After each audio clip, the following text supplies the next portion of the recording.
দেখেন আজকের টপিকটা হচ্ছে লোড কার্ভস। ঠিক আছে, আমরা তাহলে দেখেন শুরু করছি কিভাবে। যদিও লোড কার্ভস এখানে লেখা, কিন্তু দেখেন আমরা শুরু করছি হচ্ছে যে একটা এক্সাম্পল দিয়ে। সেটা হচ্ছে আপনার একটা গ্রিডের স্যাম্পল নর্থ আমেরিকার। এগুলো তো আপনারা পাওয়ার সিস্টেম 2 পাওয়ার সিস্টেম 1 এ পড়েছেন না? আমরা জানি কি বলেন তো, যে পুরো পাওয়ার সিস্টেমকে 3 ভাগে ভাগ করা যায়। আপনি প্রথমে যেই পাওয়ারটা ইউজ করবেন বাসা বাড়িতে, সেটা এক জায়গায় কি তৈরি করতে হবে, তাই না? সেটা জেনারেট করতে হবে। জেনারেট করার জন্য আপনারা কি পড়েছেন বলেন তো? এই যে জেনারেটিং ইকুইপমেন্ট গুলো, জেনারেটর, মোটর, এগুলো, এই যে সিঙ্ক্রোনাস জেনারেটর, অল্টারনেটর, এগুলো পড়েছেন আপনারা কোথায়? এনার্জি কনভার্সন 1, এনার্জি কনভার্সন 2 তে কভার করে এসেছেন না এগুলো? দেখেন একটা হচ্ছে আপনার জেনারেশন সাইড। এই পুরোটা হচ্ছে আপনার জেনারেশন সাইড। এগুলো আপনারা এই যে ট্রান্সফর্মার বলেন, জেনারেটর বলেন, এগুলো কিন্তু সব আপনারা এনার্জি কনভার্সন 1, এনার্জি কনভার্সন 2 তে কভার করে এসেছেন। আর হচ্ছে কি, আমরা দেখলাম যে এই যে ইকুইপমেন্টগুলো সেট করা, তারপরে ধরেন যে ইমপ্লিমেন্ট করা কোনো একটা জায়গায়, তারপরে পাওয়ার প্রডিউস করা, এগুলো আমরা দেখলাম যে পাওয়ার প্ল্যান্টের যে পোর্শনটা, আমরা যে হাফ পোর্শনটা যে কভার করে এসেছি, যে বিভিন্ন ধরনের পাওয়ার প্ল্যান্ট, কি কি ভেরিয়েশন আছে আপনার জেনারেশনের, সেগুলো আমরা পড়লাম। এবার এই যে ট্রান্সমিশন ডিস্ট্রিবিউশন, এটা কোথায় পড়েছেন বলেন তো? ট্রান্সমিশন লাইনগুলো কোথায় পড়ছেন এগুলো? কি ধরনের লাইন হয়? থ্রি টু বান্ডেল তে কন্ডাক্ট। পড়ছিলাম। 3 তে কি পড়েছেন? পাওয়ার সিস্টেম 1 এ পড়েছেন না? ধরেন কি ধরনের ট্রান্সমিশন লাইন হয়, তাই না? এগুলো পড়েছেন, এই যে বান্ডেল কন্ডাক্টর, আরো কি সব পড়েছেন না এগুলো? কি ধরনের হয় এগুলোর জি ম্যাম। ভিতরে স্ট্রাকচার, তারপর ধরেন কেবল কি কি ধরনের হয়, আন্ডারগ্রাউন্ড হয় নাকি ধরেন ওভারহেড ট্রান্সমিশন হয়, এগুলো কিন্তু আপনারা পাওয়ার সিস্টেম 1 এ পড়েছেন। এখন পাওয়ার সিস্টেম 2 তে কি পড়ছেন? হ্যাঁ, পাওয়ার সিস্টেম 2 তে কি পড়ছেন আপনারা? পাওয়ার সিস্টেম 2 তো আছে সবার, তাই না? জি ম্যাম। কি কি টপিকটা পড়ছেন, এটা আমি জানতে চাচ্ছি একটু। ম্যাম এখন পড়তেছি হচ্ছে ফল্ট গুলা, ফল্ট যে ক্যালকুলেশন লাইন টু পড়ছেন? Line fall, line to ground ফল, ওইগুলো এখন আচ্ছা পড়াচ্ছে আচ্ছা, আর কি। বুঝেছি। আমাদের কিন্তু বুঝছেন এটা পাওয়ার সিস্টেম 1 এ ছিল, আর আমাদের 3 টুর কোর্সটা ছিল হচ্ছে আপনার ট্রান্সমিশন এন্ড ডিস্ট্রিবিউশন নামে, বুঝছেন? আর এই যে আমরা 4 1 এ উঠে যেটা পড়েছি, যেগুলো বলছেন ফল ক্যালকুলেশন, যে সিঙ্গেল লাইন ডায়াগ্রাম, এগুলো ডায়াগ্রামগুলো একে অঙ্কগুলো সলভ করছেন, তাই না? বিভিন্ন ধরনের ফল্ট, যেগুলো শর্ট সার্কিট ফল্ট, তাই না? এগুলো করছেন না এখন? 1 লাইন ডায়াগ্রাম এগুলো করছেন। এগুলো আমাদের পাওয়ার সিস্টেম একটাই ছিল আর কি, ওটাতে করেছিলাম আমরা 4 1 এ। তাহলে আপনারা এখন ফল্ট ক্যালকুলেশন করছেন, যে এগুলো ধরেন যে কোথাও কোনো ফল্ট হলে সেগুলো কিভাবে রিকভার করা যায়, বা ফল্ট ক্যালকুলেশনের বইগুলো কি কি। আর এই যে ডিস্ট্রিবিউশনও কিছু মনে হয় পড়বেন, আমি জানি না পড়বেন কিনা এটা, এই ডিস্ট্রিবিউশন পোর্শনটা। এখানে আমরা কি করছি দেখেন, যেটা আমরা জেনারেট করছি সেটাকে আমরা কি করছি, ট্রান্সমিট করে আমাদের বাসা বাড়ির কাছাকাছি নিয়ে আসছি। পরে আমরা সেই জেনারেশন, যে জেনারেট হচ্ছে, সেটা আমরা ইউটিলাইজ করছি হচ্ছে এই পোর্শনে। এটা হচ্ছে আপনার কাস্টমার সাইড, যারা হচ্ছে কনজিউম করে, তাই না? জেনারেশনটা কনজিউম করে। আচ্ছা, এখন আমাকে বলেন তো, এই যে আমাদের বাসা বাড়িতে যেটা আমরা ধরেন 220 ভোল্ট লাইন ভোল্টেজ যেটা ইউজ করি, এটা কিন্তু আসলে আপনার মানে 220 ভোল্ট আকারেই কিন্তু জেনারেট হয় না, তাই না? এটা তো সবাই জানেন, জানেন না? যে এটা কিন্তু ধরেন যে আরো একটু বেশি রেঞ্জে, ধরেন 11 কিলোভোল্ট এরকম রেঞ্জে জেনারেট হয়। আমাদের বাসা বাড়ি থেকে কিন্তু এই যে পাওয়ার প্ল্যান্ট গুলো, বলেন তো কাছাকাছি কোনো পাওয়ার প্ল্যান্ট দেখেছেন আপনারা বাসা বাড়ির কাছাকাছি? বলেন। না ম্যাম। এগুলো কিন্তু দূরে থাকে। কেন দূরে থাকে সেটা বলেন তো আমাকে।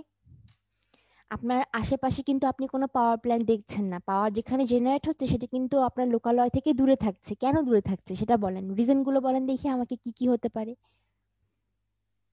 ম্যাম নয়েজ হইতে পারে একটা রিজন। নয়েজ হতে পারে, এনভায়রনমেন্ট পলিউশন হতে পারে, আর কি বলেন দেখি। তারপর ম্যাম অনেক পাওয়ার প্ল্যান্ট তো যেমন সমুদ্রের পাশে হতে হয়, লেকের পাশে হতে হয়, জি, যেগুলা ওই ধরনের hydro power very plant good, বা ওগুলা ওগুলা তো ভেরি গুড। এগুলো আপনার ওইরকম আশেপাশে জায়গায় তো থাকে। অ্যাভেলেবেল না, তাই না? যেমন কোল ফায়ার্ড পাওয়ার প্ল্যান্ট, এখানে আপনার কয়লা লাগছে অনেক অনেক পরিমাণে, সেগুলো আপনি আশেপাশে কোথায় পাবেন? কয়লা খনি যেখানে, সেখানে আপনি দেখবেন যে পাওয়ার প্ল্যান্টের আশেপাশে কোথাও তৈরি হয়েছে, তাই না? যেন আপনার ওই যে ট্রান্সপোর্ট করার হ্যাসেল গুলো কমে। আর আপনার এটাও ঠিক যে আপনার আশেপাশে আপনি যদি তৈরি করেন, সেটা তো আপনার অনেক নয়েজি হবে, আপনি এত বড় জায়গা ফাঁকাও পাবেন না। কারণ ধরেন যেগুলো আমার ধরেন মানে শহরে শহরে এই ধরনের একটা জায়গা আপনি যদি কিনতে চান বা পাওয়ার প্ল্যান্ট সেট করতে চান, আপনার অনেক খরচ পড়ে যাবে, তাই না? এই জন্য আপনার দূরে কোথাও আপনার মানে প্লেস করা হয় পাওয়ার প্ল্যান্ট গুলো, এবং সেখান থেকে আমাকে কি করতে হবে বলেন তো, পাওয়ারটাকে কিন্তু ক্যারি করে আমার বাসা বাড়িতে নিয়ে আসতে হবে, তাই না? এখন ধরেন এই যে ক্যারি করে যে নিয়ে আসছেন, এটা আপনাকে খেয়াল রাখতে হবে যে আপনি পাওয়ারটাকে ট্রান্সমিট করে নিয়ে আসছেন আপনার জন্য সেটা কস্ট ইফেক্টিভ হয়। আবার আবার খেয়াল রাখতে হবে কি বলেন তো, যে আপনি যেটা জেনারেট করলেন সেখানে যেন আপনার মানে নিয়ে আসতে আসতে যেন মানে লসেই সম্পূর্ণ চলে না যায়, এটাও খেয়াল রাখতে হবে না বলেন তো, যে আপনার লসটা যেন কম হয়। এই জন্য কি করা হয় বলেন, আপনি ধরেন যে এখানে যেই ভোল্টেজ জেনারেট করেন, ধরেন 11 কিলোভোল্ট একটা জেনারেটর থেকে আউটপুট জেনারেট করলেন হচ্ছে 11 কিলোভোল্ট এসি পাওয়ার। এখন সেটাকে কি করা হয় বলেন, এগুলো আপনারা পড়েছেন, তারপরেও এখানে আমাদের শুরুতে এটা আছে দেখে আমরা একবার রিভিউ করছি। 11 কিলোভোল্ট থেকে এখানে কি করা হয় বলেন, স্টেপ আপ করা হয় না ট্রান্সফরমার দিয়ে? এখন বলেন কেন স্টেপ আপ করা হয়? স্টেপ আপ করা হয় যেন দেখেন, আইআর বলে লসটা কম হয়। আইআর স্কোয়ার লসটা যেন কম হয়, তাই না? কারণ আমরা জানি কি, যদি আপনি ভোল্টেজকে এখানে আপ করেন তাহলে পাওয়ারটাকে কনস্ট্যান্ট রাখতে হলে আপনার কি কারেন্টটাকে ডাউন ডাউন হয়ে যায়, তাই না, কমে যায়। ভোল্টেজের লেভেলটাকে আপনি আপ করাটাই হচ্ছে আপনার স্টেপ আপ। দেখেন এখানে 11 কিলোভোল্ট ধরেন এখানে জেনারেট হয়েছে, কত কত বেশি রেঞ্জে আপনি মানে স্টেপ আপ করবেন সেটা ডিপেন্ড করবে হচ্ছে আপনার ডিস্টেন্সের উপর। যত বেশি ডিস্টেন্স তত বেশি আপনি লেভেলে আপ করবেন, ঠিক আছে? তাহলে এখানে আপনি কি কি করলেন, লেভেল আপ করলেন, কারেন্টের ভ্যালুটা যেন কমে। কারেন্টের ভ্যালু কমে গেলে কি হবে বলেন তো বাবারা, কি সুবিধে? একজন বলেছেন আপনারা আই স্কোয়ার আর লস কম হয়, আর কি হয় বাবা বলেন তো? ম্যাম এরিয়া কম লাগে। এরিয়া কম লাগে কার? কন্ডাক্টরের। আপনি যে কন্ডাক্টরটা যে মানে যেগুলো পড়েছেন কন্ডাক্টরের সাইজ, এই কন্ডাক্টরের সাইজটা কি হবে, আপনার কারেন্ট কম হলে কি হবে, আপনার কন্ডাক্টরের এরিয়াটা কম লাগবে, সাইজটা কমে যাবে। কন্ডাক্টরের সাইজ কমে গেলে আপনার তো খরচ বেঁচে যাবে, খরচ বেঁচে গেলে কি হবে, আবার আপনি যে মানে এটা আপনার সাইজ কমে গেলে আপনি যে টাওয়ার গুলো ইউজ করছেন, টাওয়ার গুলোর মানে স্ট্রেংথ অত ভালো না হলেও হবে, কারণ লাইটার সাইজে সে যখন কন্ডাক্টর ক্যারি করবে তখন আপনার টাওয়ারের স্ট্রেংথ অত অত রিজিড না হলেও হবে, মোটামুটি একটা লেভেলের স্ট্রং টাওয়ার হলেই হয়ে যাচ্ছে। তাহলে এগুলো হচ্ছে আপনার কি অ্যাডভান্টেজ, আপনি যে স্টেপ আপ করছেন, আপ করে ক্যারি করছেন, আপনার শুধুমাত্র এইটুকু পোর্শন সে কভার করে দিচ্ছে, এইটুকু উদ্দেশ্য সাধনের জন্য আপনি কি করছেন, স্টেপ আপ করছেন। তারপরে কি করছেন বলেন তো, এখানে স্টেপ ডাউন করছেন কেন আবার? কারণ আপনাকে বাসা বাড়িতে কি করতে হবে আবার, 220 ভোল্ট এই লেভেলে নিয়ে আসতে হবে। এখানে দেখেন নর্থ আমেরিকায় কত দেয়া আছে দেখেন, এই যে আলটিমেটলি লেভেল স্টেপ ডাউন করলো 240 ভোল্ট, আর এখানে 120 ভোল্ট অথবা 240 ভোল্টের লেভেল ওরা স্টেপ ডাউন করে। দেখেন এখানে স্টেপ ডাউন করে প্রথমে নিয়ে এসেছে কিসে দেখেন তো, সাব ট্রান্সমিশন কাস্টমার। এই সাব ট্রান্সমিশন কাস্টমার ওনারা কি করে জানেন, ওনারা কি করে হচ্ছে যে পাওয়ারটা এখানে স্টেপ ডাউন করার পর ওনারা আবার ধরেন মানে লোকালি কিছু সাব স্টেশন আছে ওখানে আবার ডিস্ট্রিবিউট করেন এনারা, মানে রিজিওনাল লেভেলে তারা ডিস্ট্রিবিউট করে, এখান থেকে আবার তারা স্টেপ ডাউন করে পাঠান ওনাদের মতো করে। আর প্রাইমারি কাস্টমার হচ্ছে ধরেন যারা হচ্ছে হেভি ডিউটি মানে কাস্টমার, ধরেন যে তাদের অনেক বেশি রিকোয়ারমেন্ট, ইন্ডাস্ট্রিয়াল কাস্টমার যারা, তাদের রিকোয়ারমেন্ট অনেক বেশি লেভেলের, বেশি ভোল্টেজ লাগবে, তাদের ক্ষেত্রে আবার স্টেপ ডাউন করা হয় আরেকটা স্টেপে। আর এটা হচ্ছে ধরেন বাসা বাড়িতে যারা আমরা ইউজ করি তাদের তাদের স্টেপ ডাউন করা হয় আরেকটা স্টেপে। দেখেন এই যে এখান থেকে স্টেপ ডাউন করা হচ্ছে আরেকটা স্টেপে। এটা হচ্ছে আপনার নর্থ আমেরিকার একটা স্যাম্পল দেওয়া আছে এখানে। আর একটা দেখেন যে এটা হচ্ছে একটা ইউকের একটা পুরো ট্রান্সমিশন সিস্টেমটা এখানে দেখানো হচ্ছে। দেখেন জেনারেশন হলো, ট্রান্সফরমার ইউজ করে স্টেপ আপ করা হলো। দেখেন এখানে হাই ভোল্টেজ ট্রান্সমিশন, এটা হচ্ছে 400 কিলোভোল্ট, এটা ইউজ করা হতে পারে আপনার ডিস্টেন্স অনুসারে। এটার সাথে আপনারা আবার কি দেখেন একটু স্টেপ ডাউন করে আবার 275 কিলোভোল্টে নামানো হয়েছে। এটা অনেক সময় আপনার প্যারালালি মানে একসাথে ইউজ করা হয়, এটার পর এটা আবার কখনো একটা যে কোনো ইউজ করা হয়, দুটোর মধ্যে যে কোনো একটা, ঠিক আছে, আপনার ডিস্টেন্স অনুসারে অনুসারে রিকোয়ারমেন্ট। এটা আবার আমরা একই কাজ করলাম যে আবার কি স্টেপ ডাউন করে আবার আপনার ধরেন যেগুলোতে আপনার মানে যেগুলো আপনার হেভি ডিউটি সেগুলো পর কি হলো আপনার লাইটার ডিউটি কাস্টমারের কাছে চলে আসলো আলটিমেটলি। ঠিক আছে, দেখেন ওদের দেশে কিন্তু আপনার দেখেন লাইন ভোল্টেজ কত, দেখেন সিঙ্গেল ফেজ 220 ভোল্ট, আমাদের দেশে সরি 240 ভোল্ট, আমাদের দেশে কিন্তু 220 ভোল্ট 33। এখানে আপনার 275 থেকে 132, তারপরে আপনার কত হলো লোয়ার ভোল্টেজ ডিস্ট্রিবিউশন। আলটিমেটলি হচ্ছে আপনার মেইন ব্যাপারটা এটাই যে আপনার রিকোয়ারমেন্ট অনুসারে আপনি স্টেপ ডাউন করে করে যাবেন। এটা হচ্ছে আপনার ইউকের একটা ট্রান্সমিশন সিস্টেম এখানে দেখানো হচ্ছে। এবার দেখেন যেখানে ওই কথাটা লিখানো হচ্ছে যে আপনি জেনারেট করলেন যেই লেভেলে, সেটাকে আপনার কি করা হচ্ছে, স্টেপ আপ করা হচ্ছে, বিভিন্ন লেভেলে স্টেপ আপ করা হয়। বাংলাদেশেরটা এক্সাম্পল দেখেন, এখানে কত দেওয়া আছে, 400 কিলোভোল্ট, 230, 132, 66। 400 কিলোভোল্ট কোথায় আছে বলেন তো ট্রান্সমিশন লাইন, বলতে পারেন নাকি? রিসেন্টলি একটা তৈরি হয়েছে, এটা কি বলতে পারবেন কেউ কোথায় তৈরি হয়েছে রিসেন্টলি?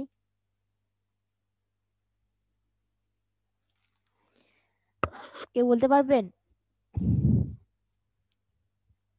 400 কিলোভোল্ট একটা লাইন তৈরি হয়েছে, এটা হচ্ছে আপনার ওই যে ইন্ডিয়ার সাথে একটা আপনার কানেকশন, গ্রিড লাইন কানেকশন হলো না ইন্ডিয়ার সাথে, এটা হচ্ছে আপনার ভেড়ামারা আর ওই যে কুমিল্লার সাথে ইন্ডিয়ার ট্রান্সমিশন লাইনটা, ওটা হচ্ছে আপনার 400 কিলোভোল্ট ট্রান্সমিশন লাইন।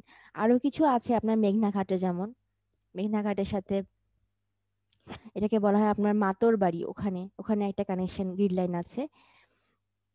এখানে দেখেন একটা গ্রিড ম্যাপ দেয়া আছে বাংলাদেশে, দেখেন বিভিন্ন সময়ের 1972-তে দেখেন একটা দেয়া আছে, তখন তখনকার গ্রিড লাইনগুলো দেখেন কত কম ছিল। এরপরে দেখেন আস্তে আস্তে 2003-এ, তারপর 2019-এ দেখেন কি অবস্থা, এখানে কত পরিমাণে বেড়েছে লক্ষ্য করেছেন? আমাদের কিন্তু দেখেন আর আগের মতো লোডশেডিং হয় না, হয়? না ম্যাম, কমে গেছে অনেক। অনেক কমে গিয়েছে। এটা দেখেন আমাদের যে পাওয়ার সেক্টরের যে স্ট্রাকচারটা সেটা এখানে দেয়া আছে। মেইনলি সম্পূর্ণ জিনিসগুলো আপনার কন্ট্রোল করা হয় যে ministry of power, energy and mineral resource, এই ডিপার্টমেন্ট থেকে। এটার আসলে আপনার দুটো ভাগ আছে, ঠিক আছে? একটা হচ্ছে আপনার পাওয়ার ডিভিশন আর একটা হচ্ছে এনার্জি অ্যান্ড মিনারেল রিসোর্স, এই দুটো ডিভিশন। তার মধ্যে পাওয়ার ডিভিশনের আন্ডারে ধরেন কিছু সংস্থা আছে, ওনারা কাজ করেন। যেমন এখানে দেখেন পাওয়ার সেল একটা দেখা যাচ্ছে, আর একটা হচ্ছে বিইআরসি। বিইআরসি তে কি হয় বলেন তো?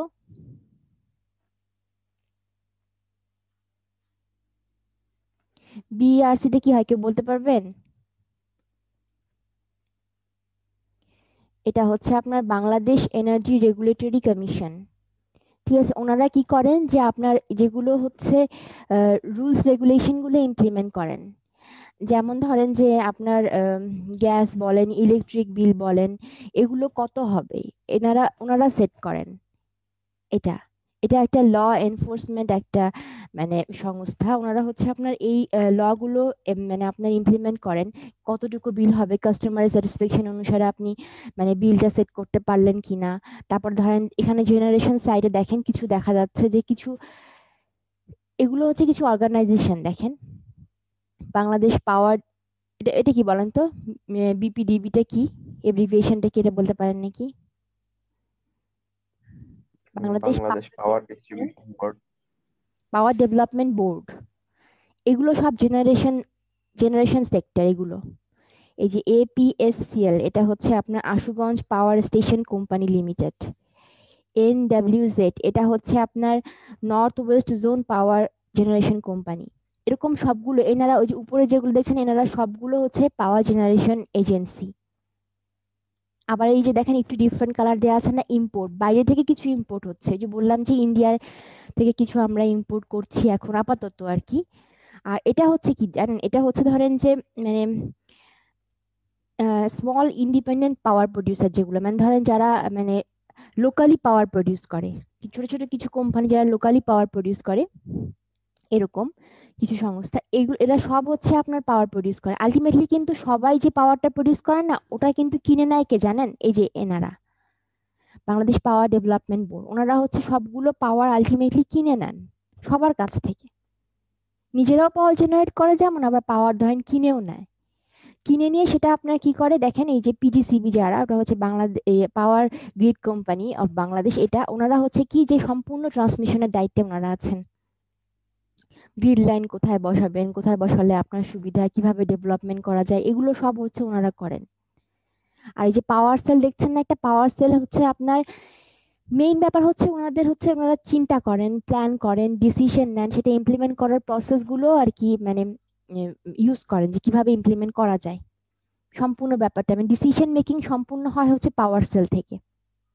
এটা হচ্ছে এই মিনিস্ট্রির আন্ডারে আমাদের যে পাওয়ার ডিভিশন যেটা, সেটার আন্ডারে, ঠিক আছে, ট্রান্সমিশন হচ্ছে আপনার যে পিজিসিবির আন্ডারে। দেখেন যারা এই যে যারা স্মল পাওয়ার জেনারেট করে, যারা স্মল ইন্ডিপেন্ডেন্ট পাওয়ার প্রডিউসার যারা, তারা কিন্তু দেখেন গ্রিড লাইনে কানেক্ট করে না। আর এখান থেকে আবার কি হয়, জিনিসগুলো আপনার ডিস্ট্রিবিউশন হয় বিভিন্ন এজেন্সির দ্বারা, বিভিন্ন কোম্পানি দ্বারা।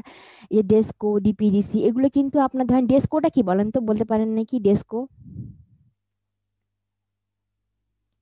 এটা তো নাম শুনেছেন অনেক, ডেসকোর নাম শুনেছেন না?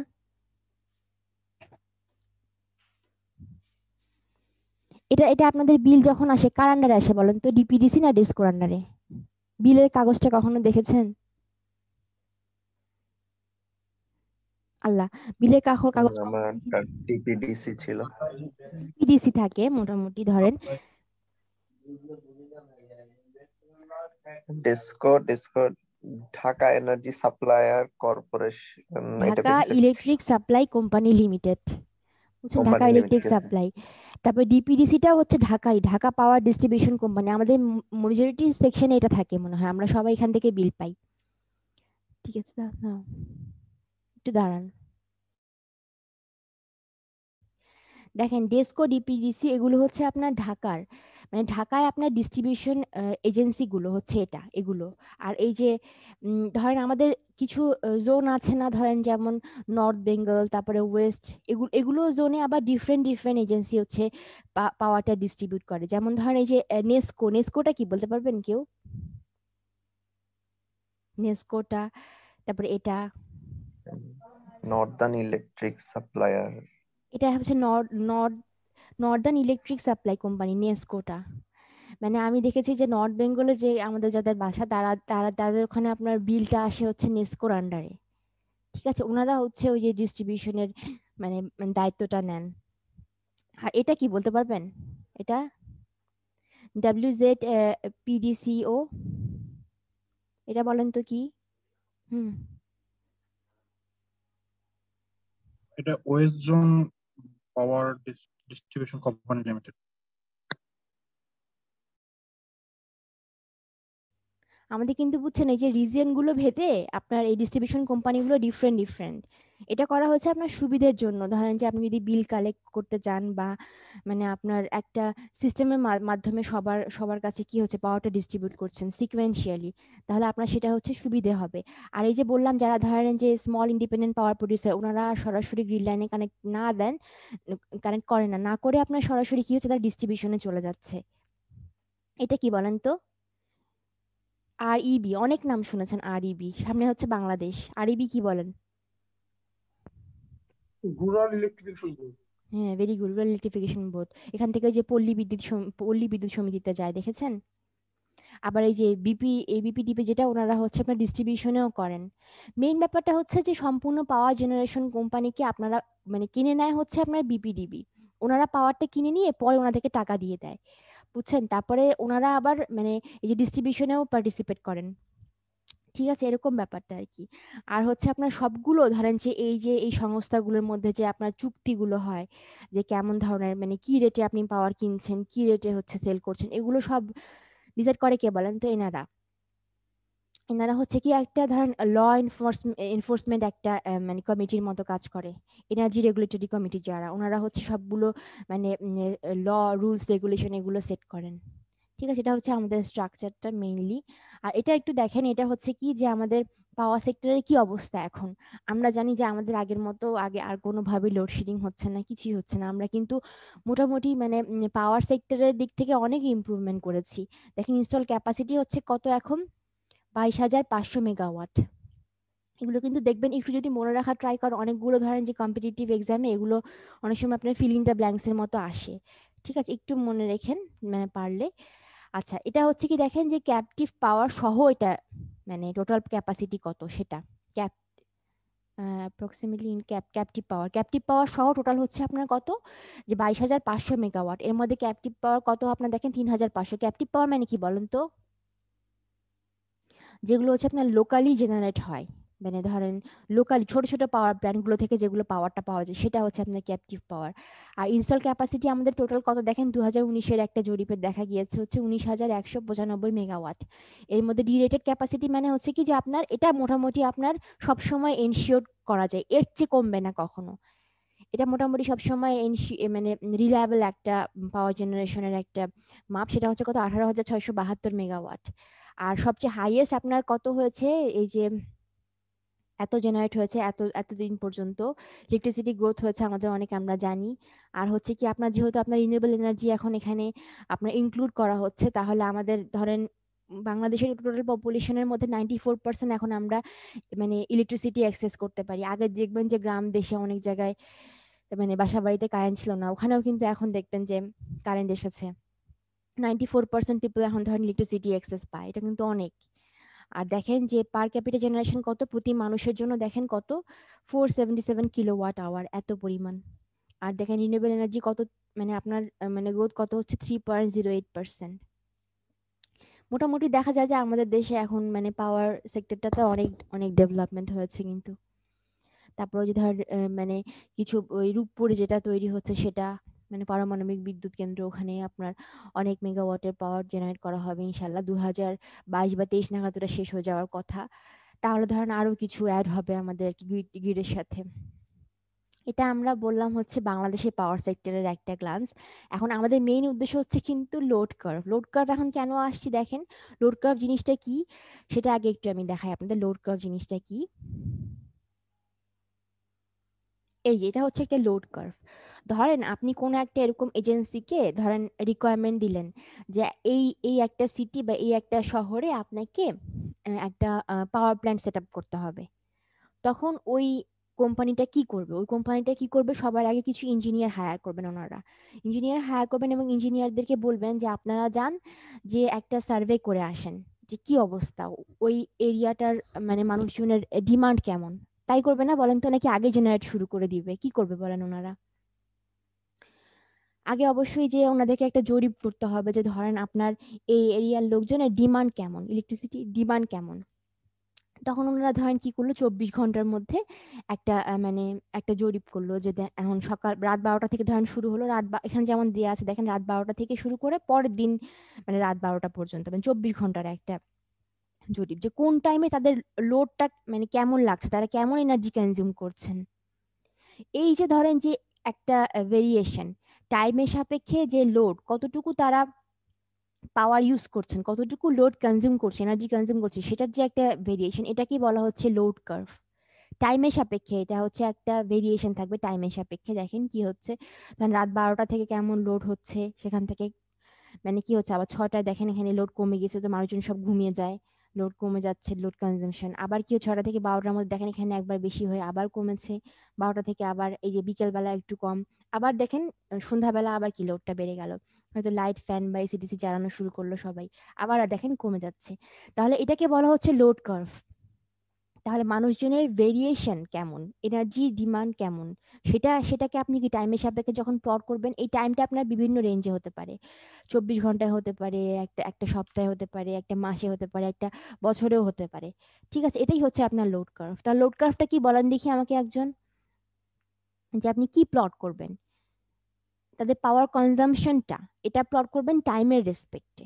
তাহলে বলেন তো এই যে লোড কার্ভ থেকে আপনি কি কি ইনফরমেশন পেতে পারেন বলেন দেখি আমাকে। এটা দেখে আপনি একদম প্রথমে কি বুঝবেন বলেন? লোড কার্ভটা ধরেন এটা আপনার লোড কার্ভ, একটা নির্দিষ্ট এরিয়ার একটা ধরেন এটা লোড কার্ভ। আপনার আপনার কি মনে হচ্ছে দেখে যে হ্যাঁ ওনারা টাইমের সাথে সাথে মানে পাওয়ার কনজাম্পশন আর কি কিভাবে চেঞ্জ হচ্ছে এটা। জি ভেরি গুড, আপনি এটা দেখতে পাচ্ছেন। আর দেখতে পাচ্ছেন তাদের ম্যাক্সিমাম লোড কখন হচ্ছে বলেন, ম্যাক্সিমাম ডিমান্ড কখন তাদের, এটা এটা কখন বলেন তো? সন্ধ্যা 6টায়, সন্ধ্যা 6। তাদের ম্যাক্সিমাম ডিমান্ড হচ্ছে সন্ধ্যা 6টায়। আবার দেখেন কখনো কমে যাচ্ছে। তারপরে আপনি এটা বুঝতে পারবেন যে যদি আপনি এই এরিয়া আন্ডার দ্য কার্ভ বের করেন, এরিয়া আন্ডার দ্য কার্ভ, তাহলে আপনি কি পাবেন বলেন তো? যদি এরিয়া আন্ডার দ্য কার্ভ বের টোটাল করেন, পাওয়ার রিকোয়ারমেন্ট। টোটাল পাওয়ার রিকোয়ারমেন্ট, তাহলে তাদের কি পরিমাণ তারা এনার্জি কনজিউম করছে, এটা হচ্ছে আপনার কিলোওয়াট। ধরেন যদি আমি আওয়ারে বসাই, তাহলে আপনি পাবেন হচ্ছে কিলোওয়াট আওয়ার পাবেন একটা। আমাদের আমাদের কিন্তু পাওয়ার কনজাম্পশনের যে ইউনিটটা 1 ইউনিট, ওটা কিন্তু দেখবেন কিলোওয়াট আওয়ারে আসে। তাহলে আপনার কি যে সারাদিনে ওই মানুষগুলো কি পরিমাণ পাওয়ার, মানে কি পরিমাণ আপনার লোড মানে ইউজ করছে, কি পরিমাণ এনার্জি কনজিউম করছেন, সেটা আপনি জানতে পারবেন। তাহলে আপনি জানবেন কি যে আপনি যে পাওয়ার প্ল্যান্টটা ডিজাইন করবেন, আপনি যে পাওয়ার প্ল্যান্টটা তৈরি করবেন, সেখানে আপনার কতটুকু পরিমাণ পাওয়ার তৈরি করতে হবে, এটা কিন্তু আপনার মাথায় চলে আসলো যে আপনার অ্যাটলিস্ট দিনে হচ্ছে ধরেন এই লেভেলের চেয়ে বেশি পাওয়ার জেনারেট করতে হবে, ম্যাক্সিমাম তাদের হচ্ছে এটা ডিমান্ড। আপনাকে কিন্তু অবশ্যই কি একটা রিলায়েবিলিটি ইস্যু আছে না, যে আপনার যদি কোনো কারণে ওদের পাওয়ার বাড়তেও পারে। ধরেন এনাদের হচ্ছে হাইয়েস্ট হচ্ছে 150 কিলোওয়াট পাওয়ার ডিমান্ড হাইয়েস্ট, তাহলে আপনি ট্রাই করবেন অ্যাটলিস্ট যেন আপনার 200 কিলোওয়াট পাওয়ার আপনি জেনারেট করতে পারেন, তাই না, সিস্টেম পিক টাইমে। তাহলে এটার একটা কিন্তু ইস্যু আছে। আপনি কিন্তু পাওয়ার প্ল্যান্ট সম্পর্কে আইডিয়া পেয়ে গেলেন যে হ্যাঁ আমি যে একটা পাওয়ার প্ল্যান্ট সেট করবো তাহলে আমার কি কি দরকার।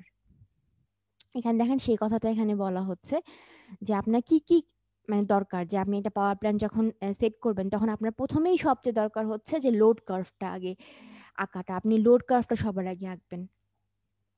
ঠিক আছে, দেখেন এখন কি কি কন্ডিশন আছে এখানে, যে এনার্জি রিকোয়ারমেন্টের কিছু কন্ডিশন এখানে পাওয়ার প্ল্যান্টকে মিট করতে হয়। সেই কন্ডিশনগুলো কি কি, যেটা বললাম যে ম্যাক্সিমাম ডিমান্ড কখন কত, ঠিক আছে। আর হচ্ছে টোটাল এনার্জি রিকোয়ারমেন্ট, যেটা বললাম হচ্ছে কি যে আপনি যদি এরিয়া আন্ডার দ্য কার্ভটা বের করেন তাহলে কিন্তু আপনার টোটাল এনার্জি রিকোয়ারমেন্ট কত সেটা আপনি বের করে ফেলতে পারছেন।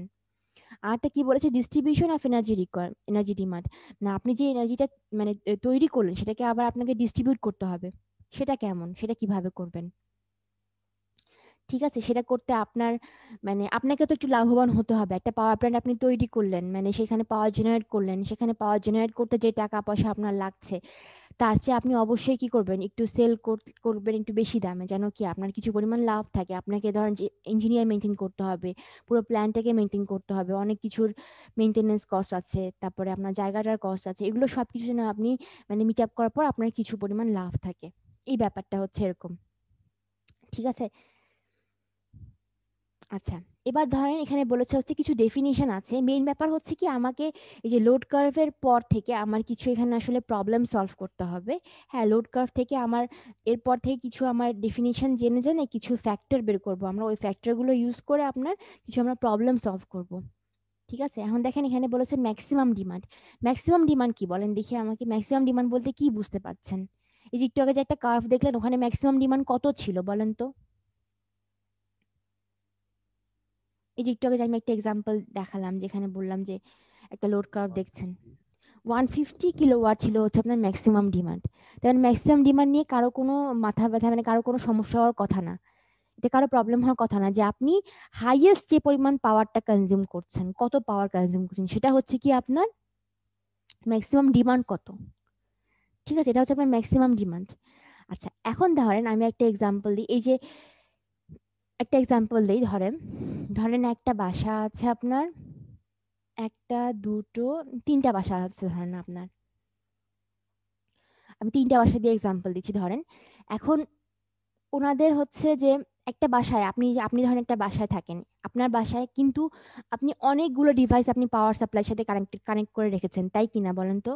ধরেন আপনি একটা বাসায় আপনার কি কি থাকতে পারে, light, fan, TV, AC, fridge, তারপরে ধরেন যে আপনার আপনার আরো কিছু ধরেন টু পিন সকেট থাকে, সেগুলো থেকে আপনি মাঝে মাঝে আয়রন কানেক্ট করেন, কিংবা ধরেন যে কোন আপনি মোবাইল চার্জ দেন বা কিছু চার্জ দেন, এরকম কিন্তু অনেকগুলো আপনার কি হচ্ছে মানে অনেকগুলো লোড আপনি কানেক্ট করে রাখেন হচ্ছে আপনার মেইন সাপ্লাই এর সাথে। আপনি কি সবগুলো লোড একসাথে ইউজ করেন আমাকে সেটা বলেন তো? সবগুলো কি একসাথে অন করে দেন কখনো? এরকম হয়? আপনার প্রভিশন আছে, আপনি অনেকগুলো লোড কানেক্ট করে রেখেছেন, আপনি তো ধরেন একসাথে আপনার একটা রুমে ধরেন 3টা লাইটের কানেকশন, আপনি সবগুলো তো একসাথে অন করে দেন না, দেন? দিনের বেলা আপনার কোনো লাইটই লাগে না, রাতের বেলা আপনি হয়তো একটা লাইট বা দুটো লাইট জ্বালালেন। এরকম কি কখনো হয় আপনি সবগুলো বাসার সমস্ত লাইট, ফ্যান, এসি, আয়রন সব অন করে রেখেছেন? এরকম কখনো হয়? না ম্যাম। আপনি কানেক্ট করে না ম্যাম, রেখেছেন, আপনি জেনারেলি হয় না। প্রভিশনটা রাখেন যে হ্যাঁ কানেক্টেড লোড, সেগুলো অন হোক বা অফ হোক সেগুলো হচ্ছে আপনার সবই কানেক্টেড লোড। আপনি ইউজ করেন বা না করেন সেগুলো যতগুলো আপনি লোড কানেক্ট করে রেখেছেন সাপ্লাইয়ের সাথে সেগুলো সবই হচ্ছে আপনার কি কানেক্টেড লোড। এখন ধরেন আপনি এই যে বাসা নাম্বার 1, এখানে আপনি ধরেন আপনার কানেক্টেড লোডের পরিমাণ হচ্ছে ধরেন টোটাল আমি বললাম হচ্ছে 50 মেগাওয়াট ধরেন। এই বাসা নাম্বার 2 তে ধরেন হচ্ছে 40 মেগাওয়াট, বাসা নাম্বার 3 তে ধরেন হচ্ছে আমি বললাম ধরেন 35 মেগাওয়াট। এগুলো হচ্ছে কি total number of connected load. ঠিক আছে, এতগুলো লোড আপনি কানেক্ট করে রেখেছেন। আচ্ছা, এবার ধরেন যে এই যে হাউস নাম্বার 1 এ কোনো একটা সার্টেন টাইমে ধরেন যে আপনি হাইয়েস্ট ধরেন 40 মেগাওয়াট পরিমাণ, ধরেন হাইয়েস্ট আপনি কি করলেন, আপনার ডিমান্ডটা রিচ করলো, হাইয়েস্ট এই পরিমাণ আপনি পাওয়ার ইউজ করছেন। বাসা নাম্বার 2 তে ধরেন এখানে আপনি 30 মেগাওয়াট ইউজ করছেন, এখানে ধরেন আপনি হচ্ছে 25 মেগাওয়াট ইউজ করছেন, হাইয়েস্ট পরিমাণ এতটা কিন্তু আপনার ডিমান্ড। এখন ডিমান্ড ফ্যাক্টর বলে যে ফ্যাক্টরটা, সেটা আসলে হচ্ছে কি আপনার একটা রেশিও। কিসের ratio? Maximum demand divided by connected লোডের। এখন সেটা কি বলেন তো, ম্যাক্সিমাম ডিমান্ডটা কি সবসময় কানেক্টেড লোডের চেয়ে কম হবে না বেশি হবে বলেন তো? কানেক্টেড লোড হচ্ছে আপনার সবগুলো লোড, যতগুলো লোড আপনি কানেক্ট করে রেখেছেন, আপনি ইউজ করেন বা না করেন। আর ম্যাক্সিমাম ডিমান্ড হচ্ছে কি আপনি কোনো একটা সার্টেন সময়ে, একটা দিনের সার্টেন সময়ে হাইয়েস্ট কি পরিমাণ পাওয়ার কনজিউম করলেন। এটা কিন্তু আপনার হাইয়েস্ট কত হতে পারে, কানেক্টেড লোডের সমান হতে পারে না বলেন তো? জিনিসটা কি বুঝতে পারছেন?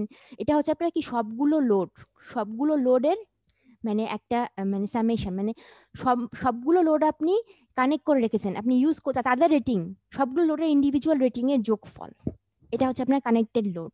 আর ম্যাক্সিমাম ডিমান্ড হচ্ছে কি আপনি ইউজ করছেন কত, হাইয়েস্ট ভ্যালুটা। এগুলোর এটা রেশিও হচ্ছে আপনার ডিমান্ড ফ্যাক্টর। এখন বলতে ডিমান্ড ফ্যাক্টরের মান হাইয়েস্ট কত হতে পারে? 1 হতে 1 হতে পারে। ব্যাপারটা কি বুঝছেন নাকি? আমি কিন্তু এমনি বলে দিতে পারতাম, কিন্তু ব্যাপারটা কি বুঝতে পারছেন নাকি যে আপনি সবগুলো লোড কানেক্ট করে রেখেছেন। সবগুলো লোড মানে হচ্ছে কি আপনার ধরেন টিভি আছে, ফ্রিজ আছে, ওয়াশিং মেশিন আছে, লাইট, ফ্যান, এসি সব আছে, সবগুলো পাওয়ারের আপনার কি পাওয়ার রেটিং এর যোগফলটা হচ্ছে আপনার কানেক্টেড লোড। আর ম্যাক্সিমাম ডিমান্ড হচ্ছে কি আপনি কোনো সার্টেন টাইমে কি পরিমাণ হাইয়েস্ট পাওয়ার ইউটিলাইজ করলেন, সেটা কি পরিমাণ পাওয়ার কনজিউম করলেন হাইয়েস্ট সেটা। তাহলে এটা কিন্তু আপনার অবশ্যই কি হবে, কানেক্টেড লোডের চেয়ে কম হবে না ম্যাক্সিমাম ডিমান্ডটা। এটা বলা হচ্ছে যে ডিমান্ড ফ্যাক্টর। ডিমান্ডটা কেমন আপনার, সেটা কিন্তু অবশ্যই সবসময় কি হবে বলেন তো, লেস দেন 1 হবে না মেজরিটি অফ দ্য টাইমে।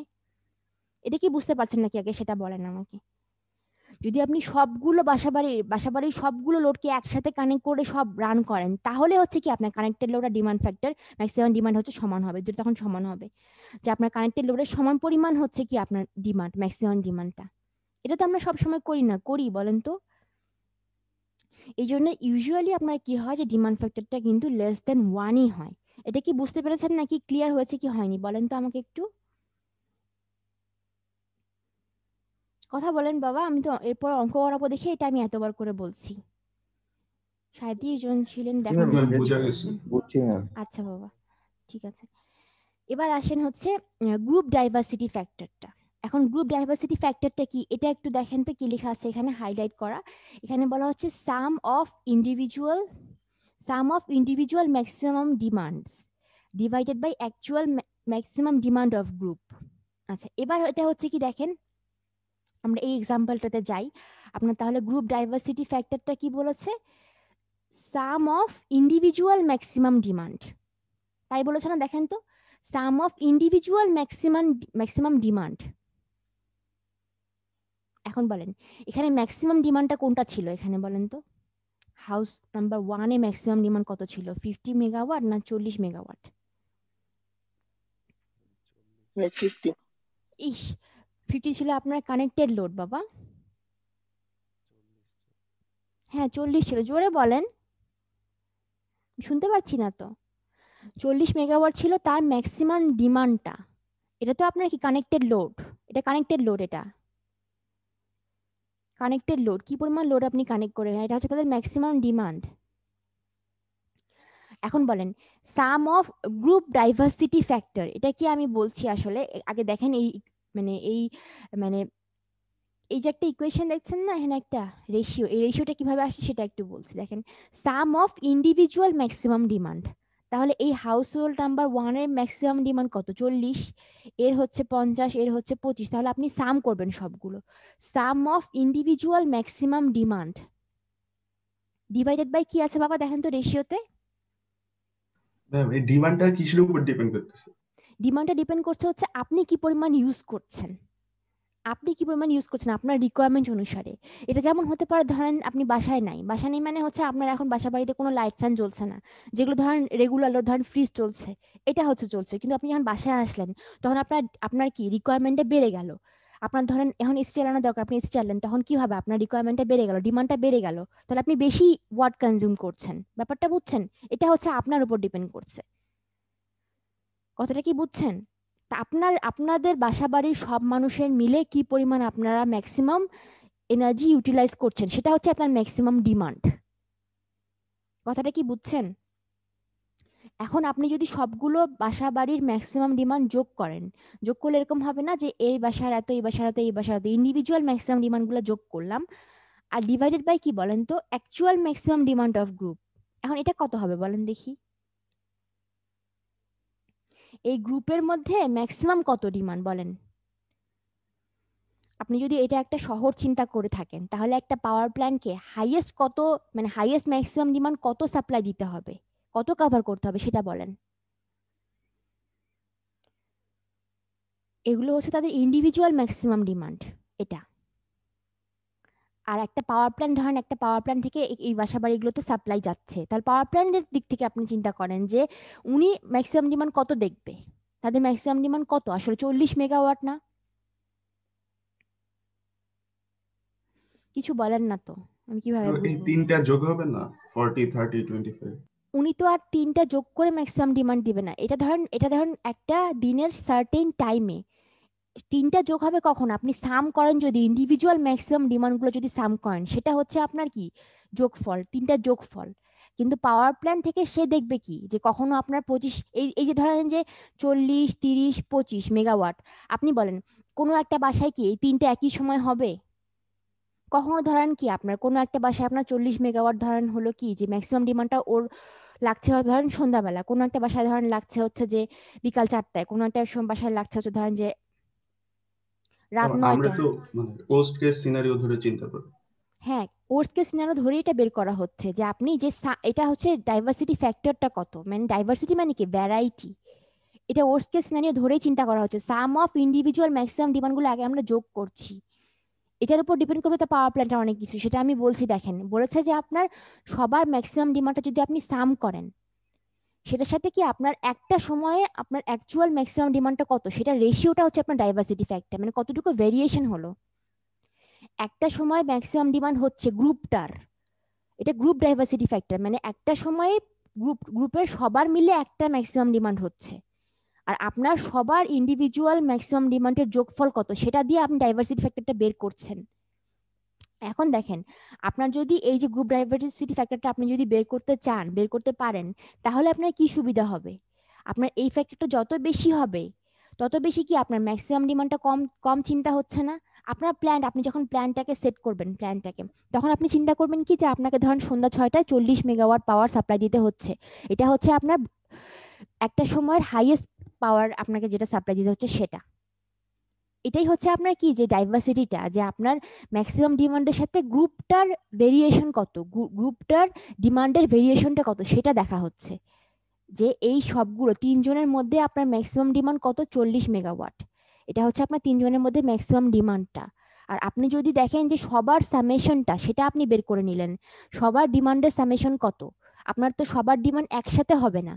একটা বাসায় ধরেন ডিমান্ড হচ্ছে, সবচেয়ে বেশি ডিমান্ড হচ্ছে 7টার দিকে, একটা হচ্ছে 8টার দিকে, একটা হচ্ছে 9টার দিকে, তিন ডিফারেন্ট সময়ে। এখন ধরেন আপনি তাদের ডিমান্ডের সবগুলো যোগ করে নিলেন, এই তিনটা ডিফারেন্ট সময়ে ডিমান্ডগুলো যোগ করে নিলেন, যোগ করে আপনি কি করলেন সেটার সাথে রেশিও করছেন কার, যে অ্যাকচুয়াল ডিমান্ডটা কত গ্রুপটার, টোটাল ডিমান্ড না, এটা উপরটা হচ্ছে টোটাল ডিমান্ড। এই যে ডিফারেন্সটা, এই যে রেশিওটা, এটাকে বলা হচ্ছে আপনার ডাইভার্সিটি, কতটুকু ভেরিয়েশন হচ্ছে আপনার ম্যাক্সিমামের সাথে তাদের সামেশনের। এখন বলেন তো এই ডাইভার্সিটি ফ্যাক্টরটা বেশি হলে ভালো হবে না কম হলে ভালো হবে আপনার জন্য, বলেন তো?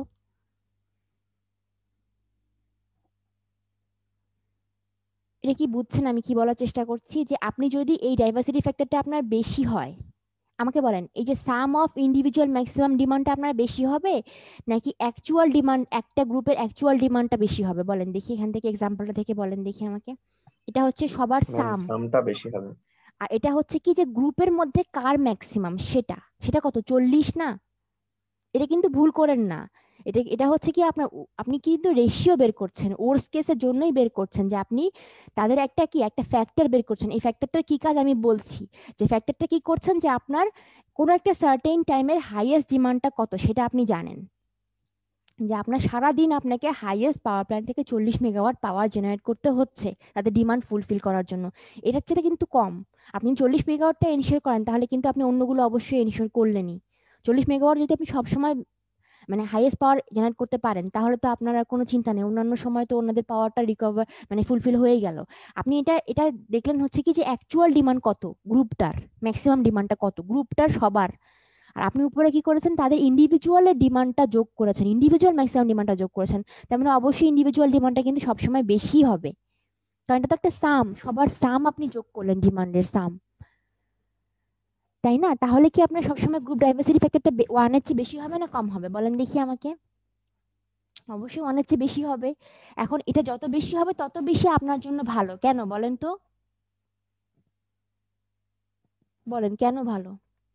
এটা বেশি হওয়া মানে কি এই যে অ্যাকচুয়াল ডিমান্ডটা কম হওয়া না? একটু বোঝার চেষ্টা করেন, যদি এটা আপনার বেশি হয় তাহলে অ্যাকচুয়াল ডিমান্ডটা কম হলেই না এটা বেশি হবে। অ্যাকচুয়াল ম্যাক্সিমাম ডিমান্ড মানে কি, যে আপনি এটার উপর ডিপেন্ড করে আপনারা কিন্তু প্ল্যান্টের ক্যাপাসিটিটা সেট করছেন। যদি আপনার আমি বললাম যে একটু আগে যদি আপনার ডিমান্ড কত হয় যে 150 মেগাওয়াট হয় তাহলে আপনি আপনার প্ল্যান্টটাকে অ্যাটলিস্ট 200 মেগাওয়াট ক্যাপাসিটি দিয়ে তৈরি করবেন।